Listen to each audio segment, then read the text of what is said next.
Welcome to the Vocal Audition Tips video for the New Hampshire Music Educators Association's All-State Music Festival.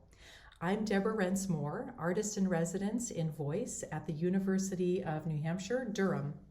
As a teacher of voice and a professional soloist specializing in music of the Baroque, I wanted to share some tips with you that will help you give a great all-states audition this year. First, it's really important to feel grounded in your lower body while having a buoyant and relaxed upper body. This helps your breathing and fluid alignment. That means alignment that can move, especially during melismas. So let's try this exercise. Really simple, almost not even worth mentioning, but it really works. So bend your knees, back up again, one more time. And now you're going to roll your shoulders slightly forward and then slightly back. And then try to find the middle of your shoulder alignment where it feels very comfortable, and then give your knees a couple more bends. And there you are. Now you've centered yourself and hopefully you feel nice and grounded in your instrument. So the adjudicators are going to want to hear and see how well you connect with your audience, text, and music while performing. So let's start with the assigned aria Vittoria mio core by Giacomo Carissimi, composed in 1630.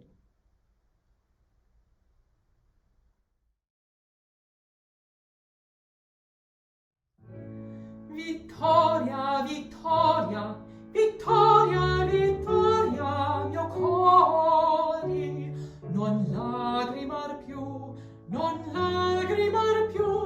e sciolta d'amore la vil servitù.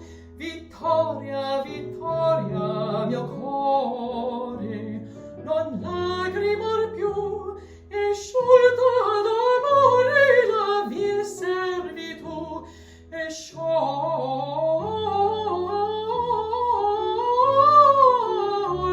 d'amore la servitù.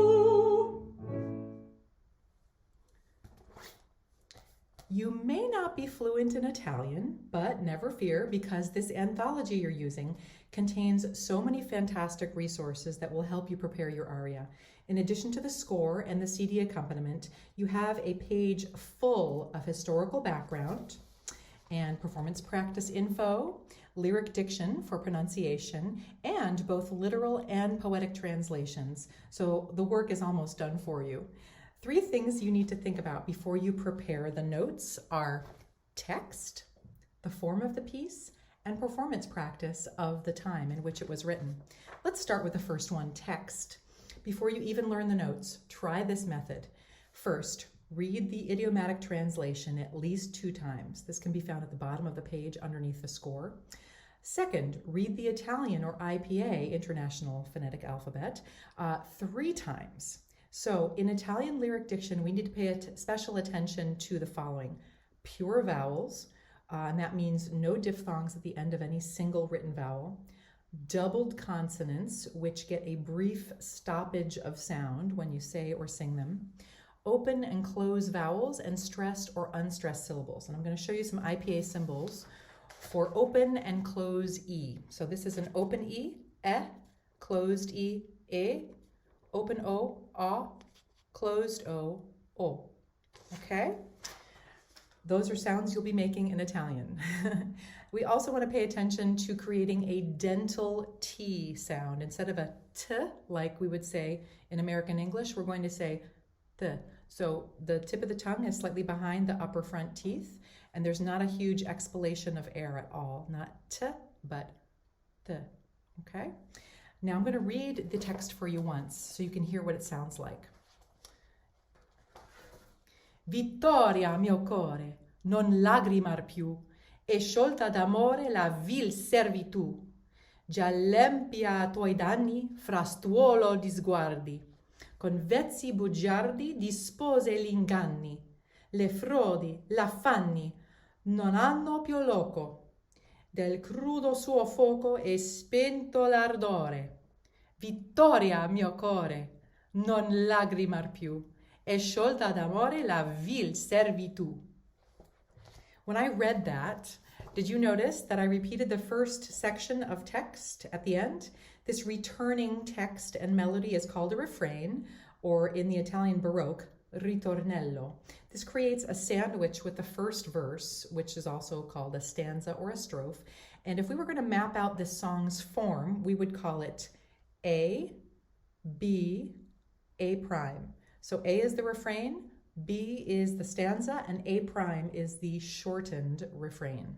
The B section or stanza is wordier and a bit freer in its delivery, especially in measures 34 through 40, where there are only tied chords in the accompaniment. In the Baroque period, this freezing of the harmonic movement and bassline movement tells the singer, that's you, that a recitative style is in order. What does that mean? Well, it means you should feel free to push and pull the written rhythm here to more accurately reflect the text's natural stress. So by measure 41, though, the moving bass and the right-hand chords are back in a strict tempo, and so you should be too by measure 41, okay? This brings us to performance practice.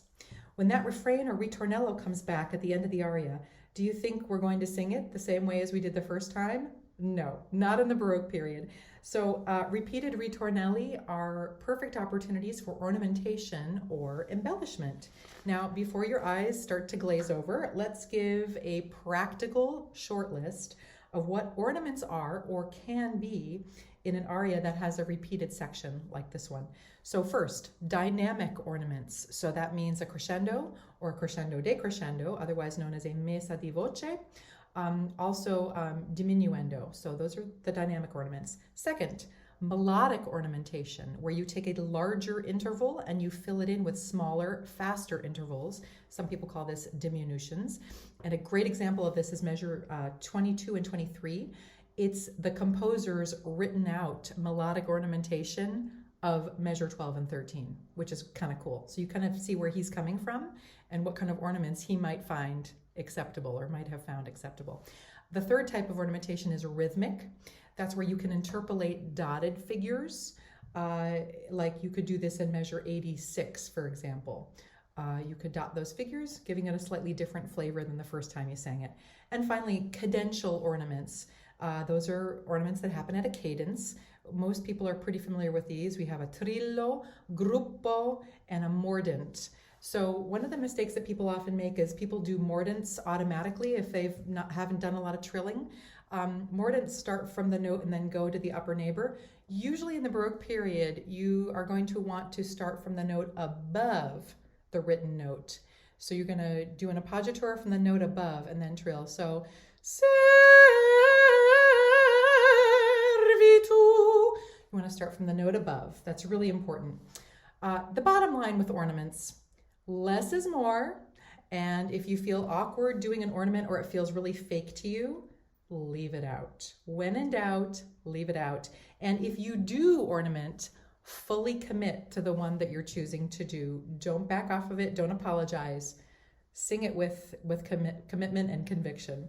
So the second to last step is putting the text, form, and performance practice together with the notes.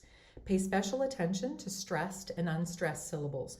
One of the hardest things in this style is that sometimes the composer will give you a strong metrical accent or will even give you a cadence on an unstressed syllable. And it's your job to make the text stress or the agogic stress come through the texture no matter what the music is doing. So for a breathing plan in this piece, use the text's punctuation as a guide, so you can use the commas and the periods to either breathe or at least separate phrases a bit to create shapes and clarify the syntax of the poem for your listener. In melismas, look for smaller shapes that you can make within the larger marked phrase. You can do this with articulations and varied groupings of 3, 4, or 7 eighth notes in this case, and this will create interest and variety. The last step is memorization, which should be pretty easy if your first preparation step was reading your translation and repeating your text aloud at least 3 times. It really does help in the final putting together of everything. So for more audition information about the voice audition for all states, please look at the NHMEA All-State website. There are practice excerpts for tonal sight singing, rhythmic reading, and finally a PDF of the Bach chorale that you're going to be asked to sing. You can listen to the sound files for all the parts at once, as well as files that contained your part either highlighted or omitted. This is a great practice resource, so I highly recommend that you take advantage of it. And I also hope that you will contact me at the UNH Music Department if you want to learn more about what we do in the voice area. In addition to performing solo classical, jazz, music theater, and CCM repertoire, we're also doing a lot of great choral repertoire and operatic repertoire, and we would love to tell you more about it or even have you visit for a shadow day. Best wishes for your New Hampshire All-State Vocal Audition, and have fun.